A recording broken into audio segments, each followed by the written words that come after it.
Okay, welcome to the Schoolroom Video Podcast. I'm your host, Melissa Carmen Lee. I'm the CEO of the Chinese Canadian Museum, and we are currently in the Chinese Canadian Museum with Morris Lam, an artist, a Chinese Canadian artist visiting us from Toronto. Welcome, Morris. Thank you. Thank you for having me.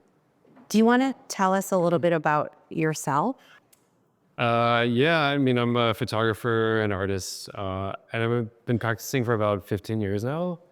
Um, and when I was doing my master's, I was interested in looking at Chinese Canadian history, specifically in the suburbs and the formation of like suburban Chinatowns and these ethno-burbs. And because I was raised just outside of Toronto in a city called Mississauga, which has like like little Chinatown plazas in them.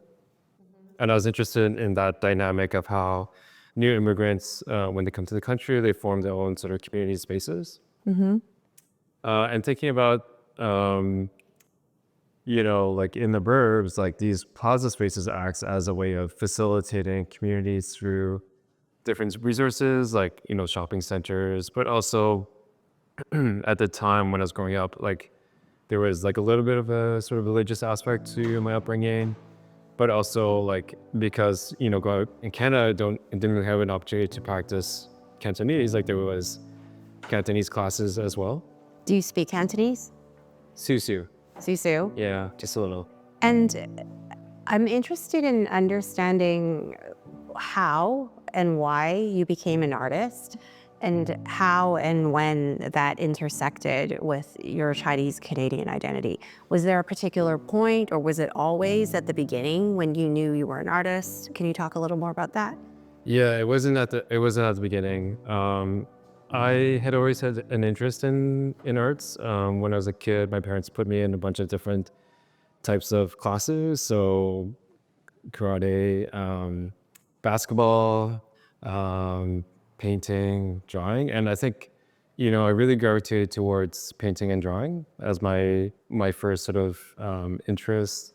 And then I actually went to an art high school In Mississauga? in Mississauga. Shout out to Concert Park. Um, and I was enrolled in the visual arts program. And that was like 5 years of intensive like visual art classes, along with sort of the regular English and math and stuff like that. So there was always that interest in arts, and I did at some point want to take that forward to my undergraduate degree. And in my undergraduate degree, I really fell in love with photography and working in the darkroom and working with negatives. And I think that's where my interest really sort of began in terms of thinking about identity. And then in my master's degree that I did a few years later on, that's where I was really interested in the idea of Chinese Canadianness. Right. And I have a different sort of pathway to coming to Canada. My father's from Trinidad and Tobago. My mom is from Macau. And we moved to Canada when I was very young. And there's always this desire to understand Chinese Canadian history, or like Chinese history from Hong Kong and Macau. Particularly when I went to like Cantonese classes or talk with my friends, and like we would talk about our common interests, and I always felt like a little bit different. Right, because of the Trinidad, Macau immigration versus the regular or the more common Hong Kong one. Yeah, and I have, I have like this intersecting cuisine in my family home, Trinidadian fare, Caribbean fare, and then also like this fare from Macau, Hong Kong. Yeah. So our family dinners, it would always be a mix of like different types of food. African chicken? Various types of chicken. I guess my favorite Trinidadian food is saltfish and figs. Right. African chicken is Macanese, by the way. Is it? Yes, that's why I said it. It's not actually from the Trinidad. The most famous Macau dish is African chicken and salt cod cakes, also Okay. really famous as Okay. well. It's also like a curry dish as well. Yes, yes. It sounds really great. So yeah, I mean, there's always this like desire to figure out my own identity, and like in my practice right now, I'm sort of working through one pathway of understanding Chinese Canadian history, um, and thinking about the formation of Chinese in Canada, but also North America, and how identity is displayed through forms of media outlets, like the internet, like movies, like photography. So I think in my graduate degree, that's where I really was interested in understanding or representing Chinese Canadian history through photography. So let's move to the exhibition Reshaping Collections. Can you walk me through the process from the beginning to basically yesterday's opening? Yeah, I mean, when when the museum when the museum prompted me about going to the collection and looking through the search finder, I was really interested or gravitated towards photography. And by collection, you mean the Wallace Madeline Chung collection at Yes. UBC. Yeah, sorry. The That's okay. the Chunk collection. And yeah, I mean, I was really interested in the photographs that existed within the collection. And as I was sort of doing the initial offering of research, I was thinking a lot about Calvin Clement's work on Yu Chow and the photography of Chinatown in the early 1900s, and also artist Karen Cho, who had an exhibition in 2019 at the Kaufler Center about photography stages. What are photography stages? So like backdrops. So like in a studio photography setting, oftentimes the photographer would have designed a set, Right. and the patron would sit either in front of sit or stand in front of the set, and the photograph would be taken in front of that set. So I was interested in those dynamics, like this decision making behind a photographer's angling of the photograph, but also like what props they used as well. So that really interested me, and searching through the archive, I really noticed the work of C.B. Wand or Cecil Bo Wand, and a photographer that I really didn't know much about, and lesser known than Yu Chow. And I really wanted to sort of investigate, their work and perhaps like how they approach photography. Also a studio photographer working within Chinatown, had studios in different parts of Vancouver, but did have a studio in Chinatown.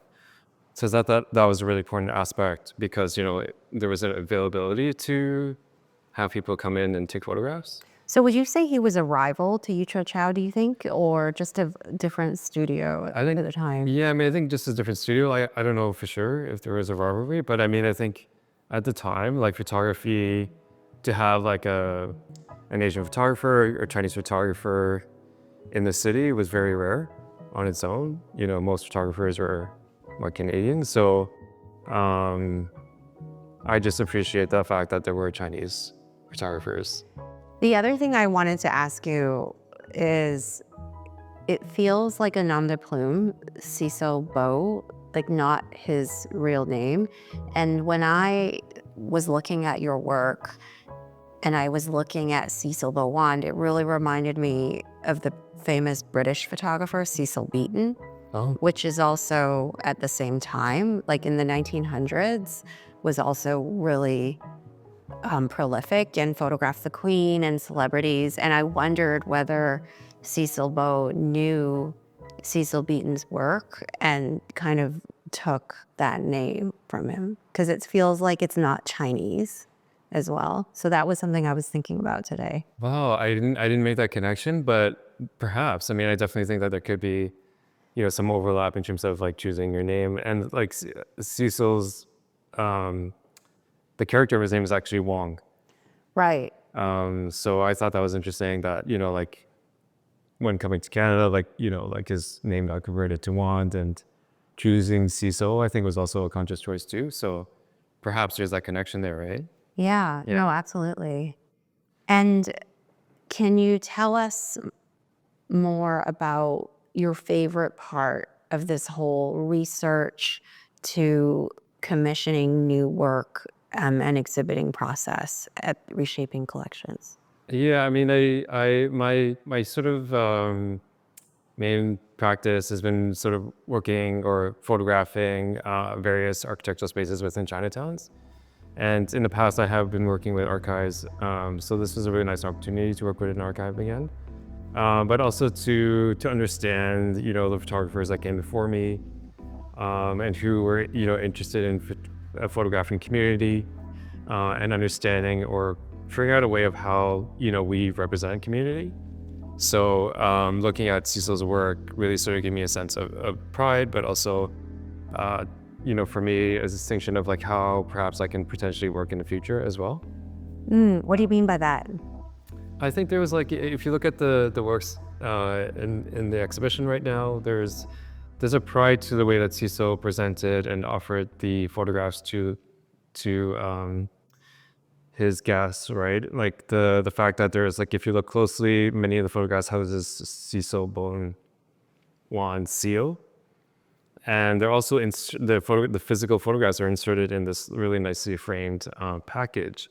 So I mean, I think there's a level of care there with the photographs, and I think that's really important, particularly at the time, but also now to understand, what the actual photograph meant. It meant like, you're being photographed by this particular photographer, but it also is a way of being seen. Right. Yeah. So I think, all those components together, again, like really sort of gave me a sense of pride of understanding Chinese Canadian heritage in Canada and sort of grappling with that, at the time. Yeah. And I've also noticed in your work, some of the photographs you chose, you decided to double them or mirror image them. Can you tell us a little more about that? Yeah, I mean, I think it's an attempt to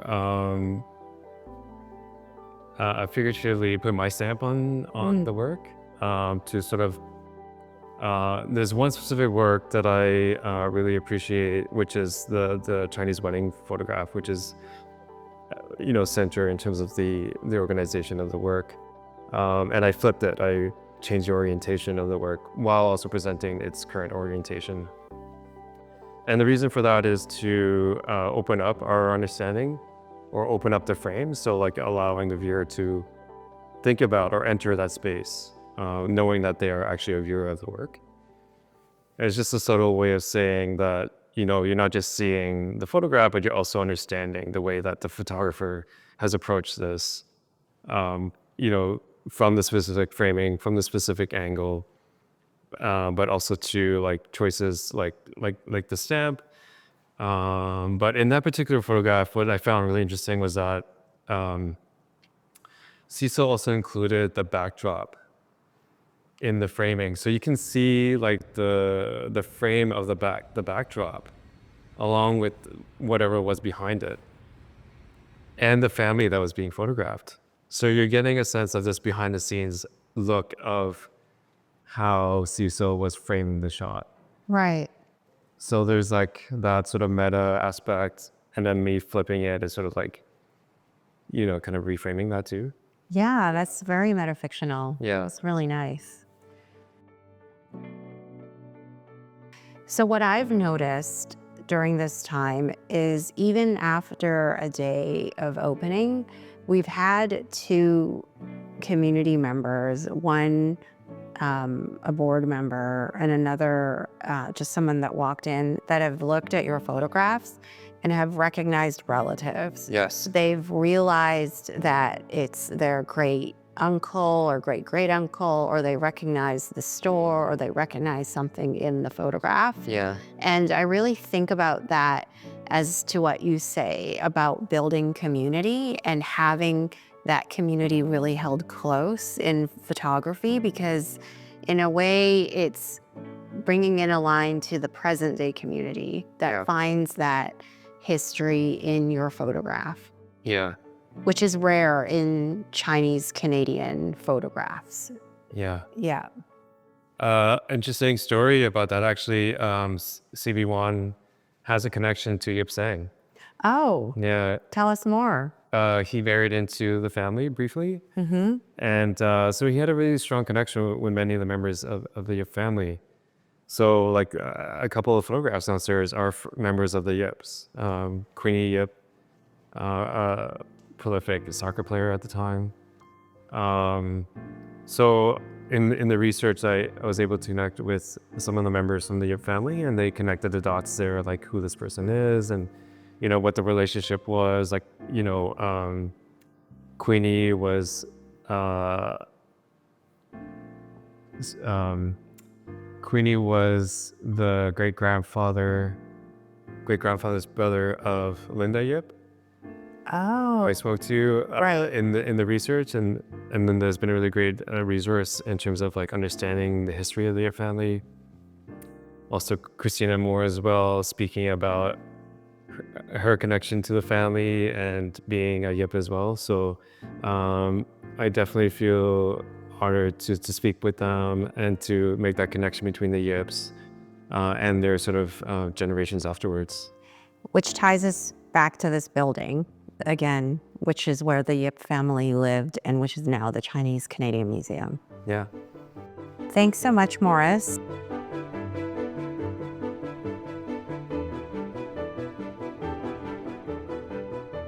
This podcast was recorded on the traditional territories of the Musqueam, Squamish, and Tsleil-Waututh peoples. We invite you all to reflect on the territories that you're on and the host nations, and pay respect to their elders, past, present, and emerging. This Schoolroom Special Series, featuring the artists in Reshaping Collections, was made possible with funding from the City of Vancouver and the province of British Columbia. To learn more about the Chinese Canadian Museum and book tickets, visit us at www.chinesecanadianmuseum.ca and follow us on Instagram at ccmuseumbc for updates. The Schoolroom is presented by the Chinese Canadian Museum, hosted by Dr. Melissa Carmen Lee and produced by Rosalie Gunawan. Production of this video podcast special series is supported by Adrian Ma and Haley Sang-Savan. Videography is by Wakefield Agency. The theme music and original audio was created by Joshua Young, and graphic design is by Studio Pian Pian He and Max Harvey. Stay tuned for the next episode of The Schoolroom, available wherever you get your podcasts.